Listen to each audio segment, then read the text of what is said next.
श्री सद्गुरु महाराज की जय। विद्यानंद बाबा विश्व चैनल पर आप सबका स्वागत है। मैं विद्यानंद दास महर्षि में आश्रम कुपा घाट से आप सबों के लिए एक विशेष मेहमानों को उपस्थित किया हूँ, जो महिला को प्रेरणा मिलेगी वैसे व्यक्तियों को मैं उपस्थित किया हूँ। हमारे बीच में है साध्वी मीना दीदी जी। ये 65 वर्ष की हैं और इनकी जो साधना, सत्संग के प्रति लगाव और इनका जो जीवन संदेश है, उन्हीं सब बातों पर हम चर्चा करेंगे, इनसे बातचीत करेंगे। प्रणाम दीदी जी। दीदी जी, ये बताइए, आपने जो हमारे चैनल पर अपना परिचय देने का विचार बनाया, इसके लिए आपको बहुत बहुत साधुवाद। बहुत लोग इस चैनल पर अपना परिचय नहीं देना चाहते हैं। अब उनके मन में क्या है ये तो मैं नहीं जानता हूँ, लेकिन आपने अपनी भावना प्रकट की, इसके लिए मुझे बड़ी खुशी हो रही है। और अपने अनुभवों को आप जो शेयर करेंगी, यह महिला जगत में एक प्रेरणा का कारण बनेगा। उनको शिक्षा मिलेगी, जो साधिका और भी हैं संत मत की, उनको भी एक बल मिलेगा आपके जीवन को सुन करके। क्योंकि जिस जीवन को आपने धारण किया है, इस जीवन में बड़ी कठिनाइयाँ भी होती है, दिक्कतें भी होती है। अभी तक आपने जो इस जीवन को सफर किया 65 वर्षों के उम्र तक, यह जानने योग्य है। इसीलिए मैं आपसे परिचय जानना चाहता हूँ। तो दीदी जी, आप ये बताएं, आपका जन्म कब हुआ है और कहाँ हुआ है? जी, जन्म तो हो गया है, थोड़ा जोर से बोलिए। जन्म तो हुआ भवानीपुर और माता के साथ, दादी के साथ रह करके जीवन हुआ। कब जन्म हुआ? लगभग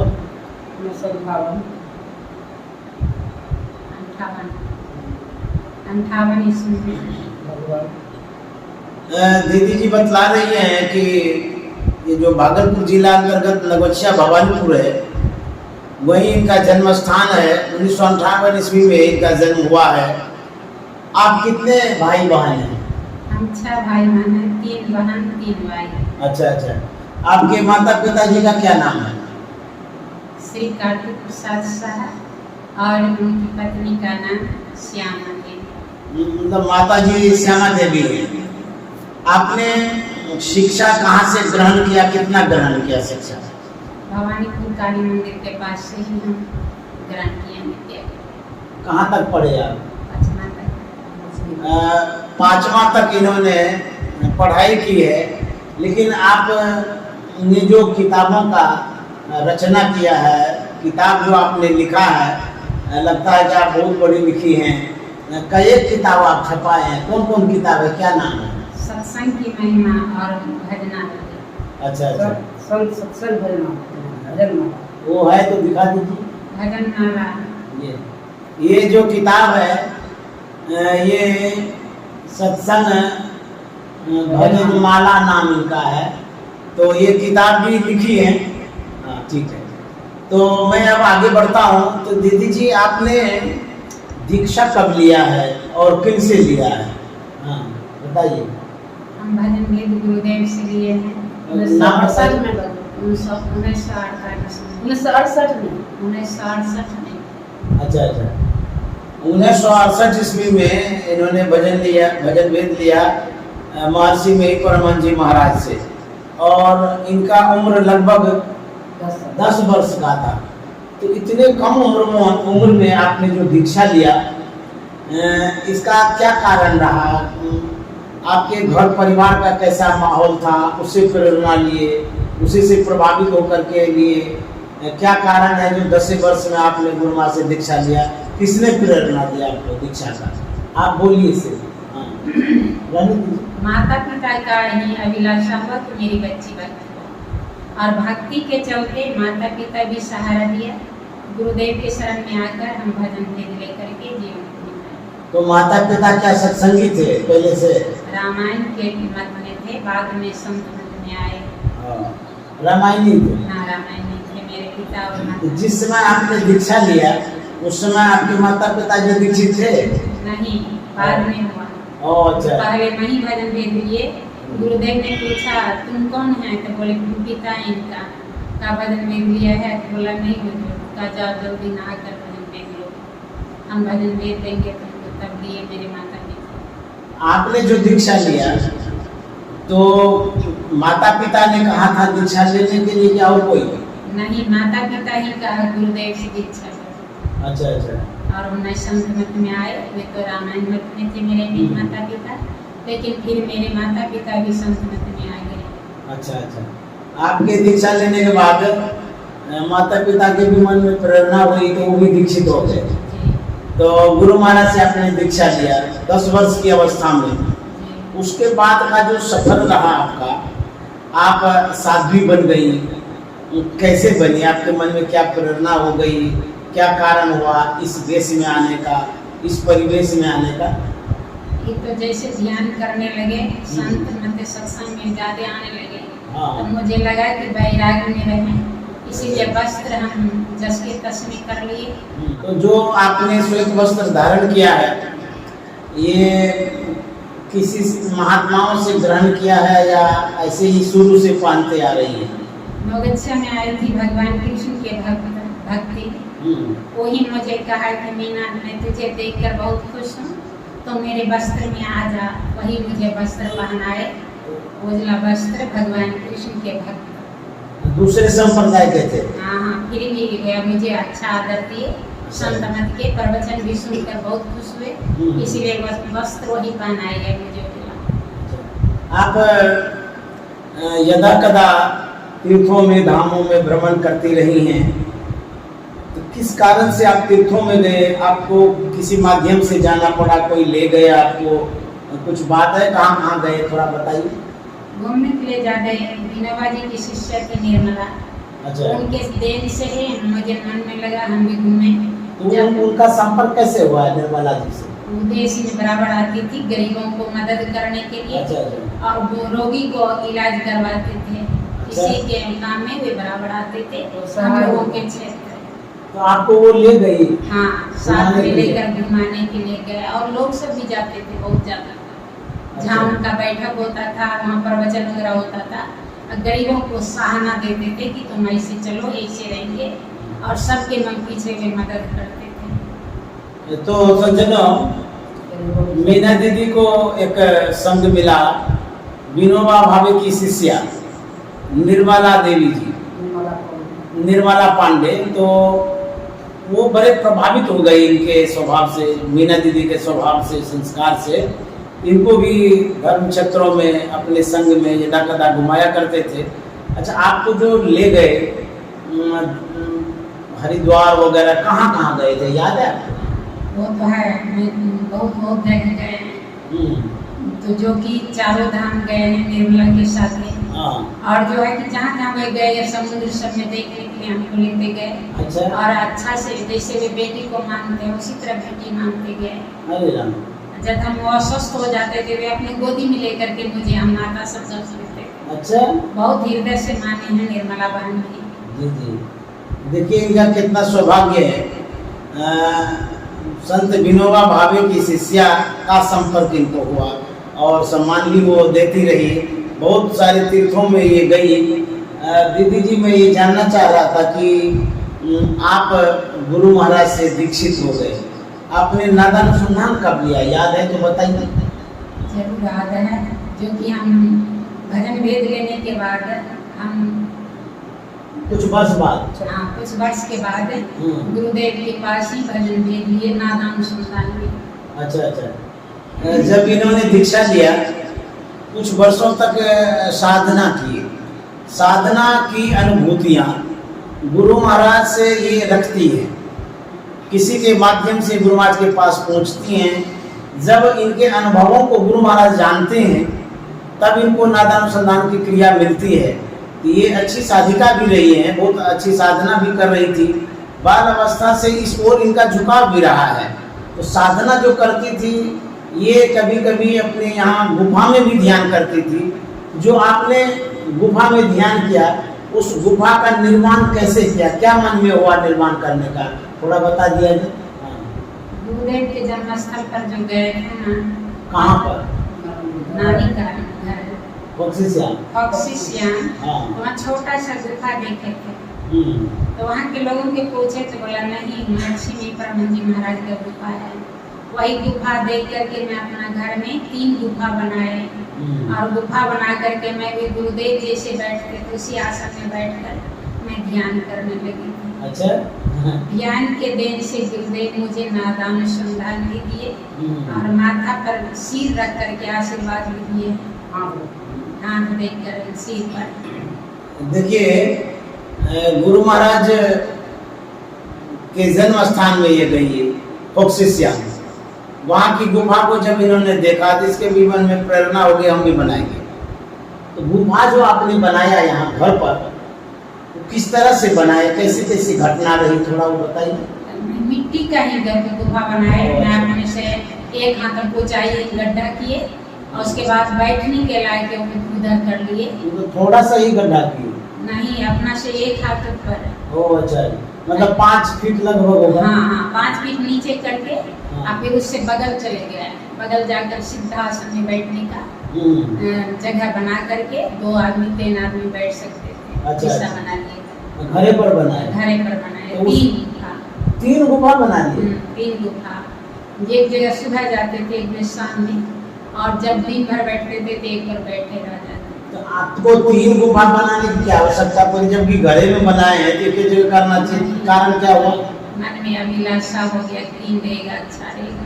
क्या कारण है 3 बनाने का? एक जगह ज्यादा करके अंधेरा था, उसको छोड़कर दूसरे में। ओह अच्छा अच्छा। और दूसरा में हवा भी लगते थे, तीसरा में भी हवा लगता था और अच्छा लगा। मतलब आपको जहाँ कंफर्टेबल हो रहा था कि यहाँ पर आराम होगा, इसीलिए 3 जगह को बना लिए। कितनी देर आप साधना में बैठते थे, गुफा में बैठते थे? पहले तो बैठे 10 मिनट का जरूर सिद्धासन में एक ही बैठते। अच्छा। और अच्छा से बैठ जाते थे। जिनका देन था आनंद बाबा, वे हमेशा प्रेरणा देते थे और सिर पर हाथ रख करके आशीर्वाद देते थे, बेटा ध्यान करो, ध्यान करके तुम अपने आप को महान बनाओ। ये तो जो आनंद बाबा थे विशेष इन पर ख्याल रखते थे और साधना की ओर प्रेरणा भी दिया करते थे, साधना के लिए कहा भी करते थे और सुझाया भी करते थे, समझाया भी करते थे। आनंद बाबा का विशेष योगदान रहा है उनके जीवन में, जैसा ये दीदी जी बतला रही हैं। तो आपने जो ध्यान किया उसके बाद प्रचार प्रसार के क्षेत्र में उतरे, वो किस अवस्था में उतरे होंगे, उम्र क्या होगा लगभग? ज़्यादा नहीं, 20 साल 25 साल यही। उसी समय से आप प्रचार में भी चले गए? प्रचार में भी सब लोग दौड़ाने लगे। नहीं दीदी कुछ कहना होगा, जिसके चलते हम प्रवचन भी करने लगे। अच्छा दीदी जी, जब आप 5 क्लास तक पढ़ी लिखी हैं तो आप किस तरह से प्रवचन करने के लिए जाते थे और कितना लोगों को समझा पाते थे? प्रवचन के लिए आपने किस ग्रंथों का अवलंब लिया, किस तरह से आपने अध्ययन किया या सीखा? प्रवचन तो मैं केवल सत्संग, योग, रामायण, गीता सबसे बोलने लगे। अच्छा। और अध्ययन तो स्कूल में हम नहीं किए, लेकिन गुरु के चरण में जब स्तुति प्रार्थना करते सबका पाठ करने लगे, जिससे बहुत बड़ा दिन आ गए और हम बोलने में अच्छे लगने लगे। तो लोग मुझे दौड़ाने लगे, माँ बहन दौड़ कर ले जाती थी और जहाँ जाते थे तब बहुत लोग जुट जाते थे। कोई हंसते भी थे, कोई रोते भी थे और खुशी में हमको बहुत आनंद देते थे। तो इनके प्रवचनों से जो सत्संगी महिलाएं होती थी विशेष प्रभावित होती थी। एक लगाव भी होता है एक वर्ग का, महिलाओं में जब महिलाएं प्रवचन करती हैं तो एक झुकाव, लगाव, अनुराग तो होता ही है। तो इनके प्रवचनों से विशेष प्रभावित भी होती थी। अच्छा, आप जब महिलाओं के बीच में सत्संग करने जाती थी, आपसे प्रभावित होकर के कोई दीक्षा भी लिए होंगे या आपने दीक्षा के लिए प्रेरित किया होगा, ऐसी कोई महिलाएं कहीं की हुई जो कि वो दीक्षित भी हुए आपके प्रवचनों पर? मैं इसको स्वीकार किसी से नहीं किए। मैं तो हुजूर संसेवी और भी कह रहे थे भजन गीत माँ बहनों को देना चाहिए। मैं कह हुजूर नहीं, केवल मुझे इतना स्वच्छ कर दीजिए, मैं आर पार हो जाऊँ, फिर मुझे आनंद भी रहे। मैं भजन गीत किसी को नहीं दिए।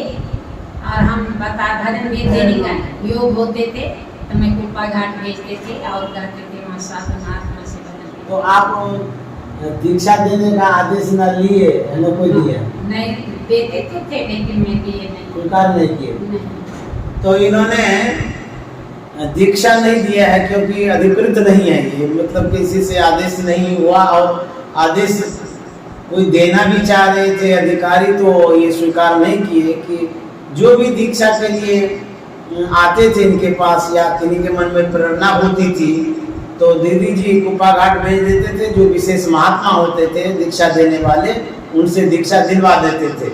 इस तरह से ये प्रचार प्रसार करती रहती थी। आप जब प्रचार प्रसार के क्षेत्र में जाते थे तो लोग आपसे कितने प्रभावित होते थे? कोई कुछ खुशी में कुछ व्यक्त भी करते होंगे, आपके पास भावना भी व्यक्त करते होंगे, ऐसी कोई बात याद है? बहुत आदमी का बहुत इच्छा होता था। कोई कहते थे कि मैं आपको जिस लालसा से लाए, मेरे बेटे का सर्विस हो गए, अच्छा। बहुत खुशी है दीदी, आपके चरणों का मैं हमेशा याद करेंगे। कोई कहा मेरे घर में पोता नहीं हुआ है, लेकिन आपको लाए तो दीदी मेरे घर पोता हो गया, इसलिए मैं बहुत खुशी है, आपका याद मैं सदा करता रहूँगा। और करते ही हैं, बराबर ले जाते हैं और आनंद से ले जाते हैं। अच्छा दीदी जी, कहाँ कहाँ आपने अभी तक में प्रचार प्रसार किया? किन किन क्षेत्रों में गए? कुछ याद हो तो बताइए, कहाँ कहाँ भी गए अभी तक? हम बहुत बहुत दूर चले गए हैं। जैसे तो बिहार में बहुत घूमे, नेपाल भी गए, पंजाब भी गए, कलकत्ता भी गए, दिल्ली भी गए। मैं तो बहुत जगह जाते ही रहे, जबकि जहाँ भी बहुत दूर लोग लेकर चले जाते हैं। श्रद्धा प्रेम होता है, मैं स्वीकार करके जाती भी।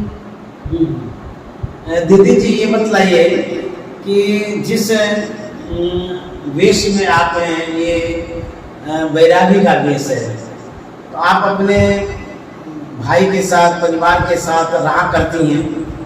कुछ साध्वी संत मत में भी बढ़ती जा रही है, मैंने जो देखा है। तो ये जो जीवन है साधु का जीवन, खासकर महिलाओं के लिए, आप क्या कह सकते हैं? कठिन है कि सरल है, कि क्या दिक्कतें आती हैं नहीं आती हैं, थोड़ा बताइए। अगर कष्ट होता तो महिला आती नहीं सत्संग में, प्रचार भी नहीं करती। इतना आनंद है सबको जो कि दौड़ रही है और साधन भजन के साथ चल रही है। अच्छा, आप कह रही हैं कि कोई कष्ट नहीं है, आनंद है।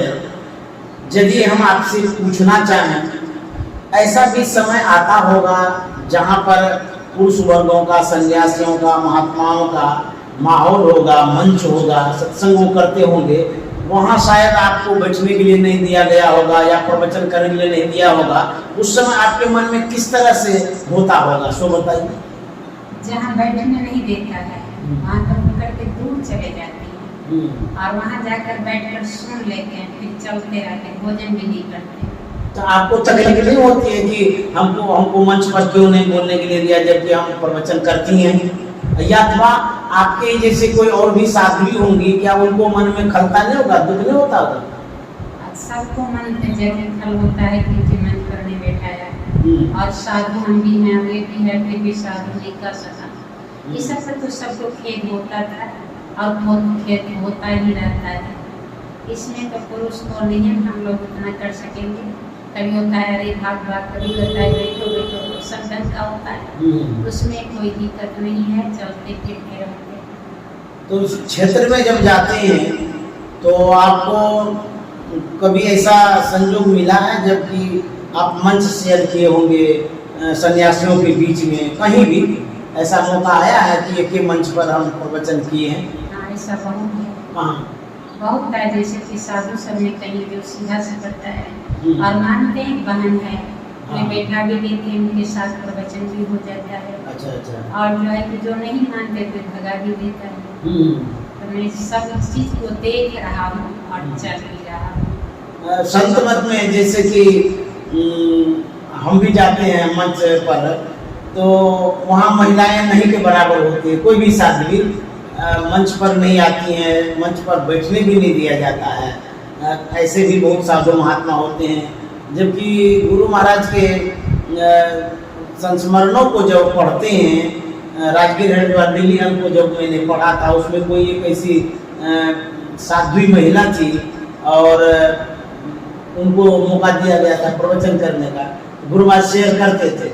अभी वर्तमान स्थिति में बहुत तरह की बातें हो जाती है कि उसको बैठने देना है, उसको नहीं बैठने देना है, तो आपको मन में तो दुख होता ही होगा। जरूर दुख होता है। हम बोलते हैं गुरुदेव की वाणी है, जितने मनुष्य भाई हैं वो भक्ति कर सकते हैं, लेकिन गुरुदेव के भक्त सबको ऐसे कर रहे हैं तो दुख होता है। और मैं वर्णन नहीं कर पाते, उनको कुछ कह नहीं पाते हैं, केवल दुख होता है, सह करके चल देते हैं। अच्छा दीदी जी, ये बतलाइए, अब कुछ और बातें कर लेते हैं। जैसे कि आप हमारे चैनल पर जो श्रोता हैं, उनको जो अनभिज्ञ हैं, जो संत मत को नहीं जानते हैं, दीक्षित भी नहीं हैं, आप उनके लिए क्या संदेश दे सकते हैं? जो दीक्षित भी नहीं है लेकिन हमारे चैनल से जुड़े हुए हैं, वैसे सत्संगियों के लिए, साधिकाओं के लिए आप मतलब क्या संदेश दे सकते हैं? इसमें तो हम खुशी ही होंगे। उनको सबसे सीमित रहने पर इनके मन में व्याख्या हो रहा है कि कुछ करें और आगे चलें तो अच्छा बात है। मैं बहुत खुश हूँ। आप बार बार कृपा घाट आती हैं, गुरु दरबार में आते हैं, आना भी चाहिए। तो आपको यहाँ आने के बाद कैसा लगता है, कैसा महसूस करते हैं? बार बार जब आते हैं तो कैसा महसूस करते हैं? महसूस तो ज़्यादा होता, तब तो दौड़ कर आ जाती हूँ। जानती हूँ गुरुदेव का तपस्या भूमि है, मैं ही नहाऊँ, इसलिए आ जाती हूँ। धूप रहे या वर्षा, दौड़ कर आ करके यहाँ का आनंद गुरुदेव के नाम पर बैठ जाती हूँ और चली जाती हूँ। अच्छा दीदी जी, ये संतमत क्या है? जब 65 वर्ष की अवस्था में अभी आप हैं, बहुत अनुभव हुआ होगा, बहुत अध्ययन हुआ होगा, बहुत कुछ आप जानती होंगी। तो मैं आम लोगों के लिए पूछना चाहता हूँ, ये संतमत क्या है? इस पर कुछ बोलिए।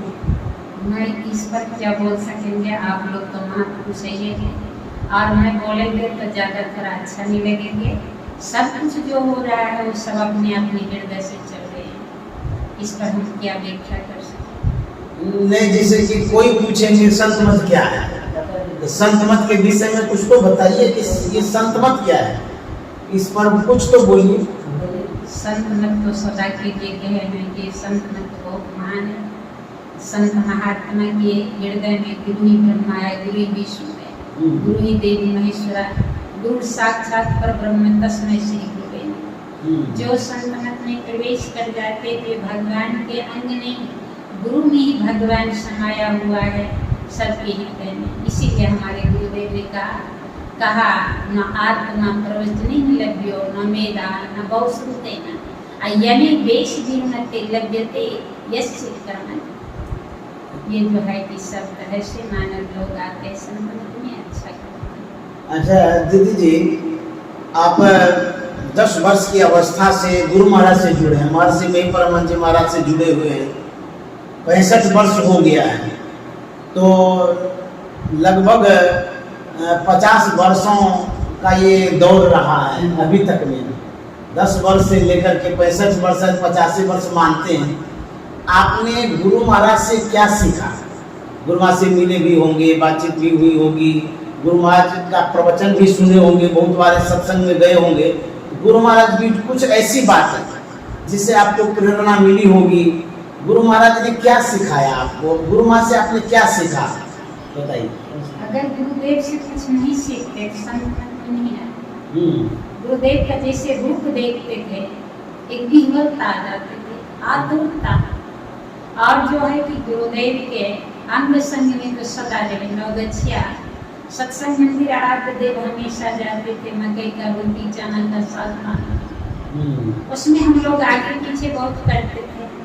और गुरुदेव भी कभी कभी कहते थे, बच्चा भाग्यवान है, बहुत काम कर रही है, मैं गुरुदेव से मैं इतना खुशी हूँ कि जब वचन होते थे हम इतना स्थिर से रह करके अपने जीवन को निभाए, उसका मैं वर्णन क्या कर सकूँ।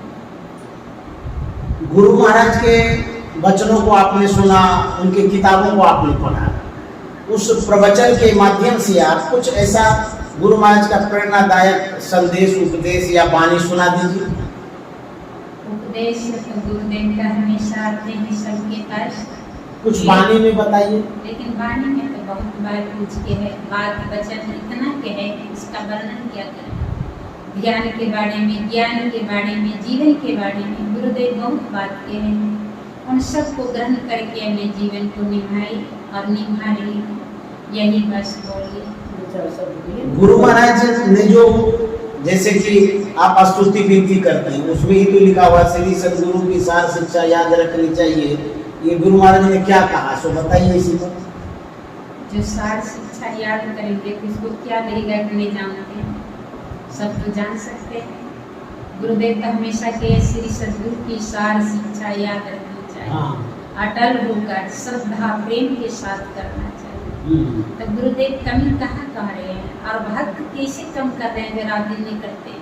हमेशा वे अपना भोजन छूट जाए, लेकिन गुरुदेव के वचन नहीं छूट रहे, जीवन में आ रहे। गुरु महाराज ने जो उपदेश और संदेश दिया है उसे दीदी जी अपने भावों में, अनुभवों में, विचारों में, अध्ययन के आधार पर बता रही थी। तो मैं अब वाणी में विराम देना चाहूँगा। मीना दीदी को जो मैंने जाना आप तक प्रस्तुत करने जा रहा हूँ, आप इसे अवश्य सुनिएगा, देखिएगा। इनका जो जीवन रहा है, साध्वी वाला जीवन रहा है, ध्यान वाला जीवन रहा है, गुरु दर्शन वाला जीवन रहा है, कुप्पा घाट से विशेष इनका जुड़ाव रहा है, लगाव रहा है। मैं भी बराबर देखता हूँ कि दीदी जी आती रहती हैं कुप्पा घाट, अभी भी आई हैं कुप्पा घाट दर्शन करने के लिए। इस उम्र में भी साधना सत्संग के प्रति विशेष लगाव रखी हैं और इनके जीवन से जो भी महिला जगत में कोई हैं तो उनको ये प्रेरणा लेनी चाहिए कि घर में रह करके भी भजन किया जा सकता है, मोक्ष और मुक्ति को प्राप्त किया जा सकता है। जैसा कि गुरु महाराज ने कहा है कि स्वावलंबी जीवन बिताइए और साधना में जीवन बिताइए, इससे आपका लोक और परलोक दोनों सुधरेगा। यही मीना दीदी का संदेश था। और इनके बगल में जो बैठी हुई हैं, क्या नाम है आपका? रुक्मिणी देवी जी, ये पूर्णिया जिला के कहाँ से आए? टीकापट्टी से आए। ये शिक्षिका हैं, ये पढ़ाती भी हैं और इनसे मीना दीदी से विशेष जुड़ी हुई है, लगाव है, इसीलिए ये भी इनके साथ बैठी हुई हैं। तो मैं आपको भी साधुवाद देता हूँ, धन्यवाद देता हूँ। और सज्जनों, आप अवश्य इस तरह से जो जीवन चरित साधु महात्मा का है या साध्वी का है, संतमत से जो जुड़े हुए हमारे साधु सन्यासी या साध्वी हैं, उनके जीवन को मैं बताना चाहता हूँ। आप लोग अवश्य सुनिए, जानिए कि इनका जीवन सफर कैसा रहा है, संत मत में कैसे कैसे साधक हैं, साध्वी हैं, प्रवक्ता हैं, किस तरह से उनका जीवन रहा है और संदेश रहा है। वो समाज में संत मत से जुड़ करके क्या प्रस्तुत कर रहे हैं, क्या बांट रहे हैं, क्या दे रहे हैं, यही मेरा उद्देश्य और ख्याल है, आप तक पहुंचाने का, आपको बताने का। मुझसे जो संभव होता है मैं संपर्क करके आप तक वैसे शख्सियत को, वैसे व्यक्तित्व को लाता रहूंगा और लाता हूं। श्री सद्गुरु महाराज की जय।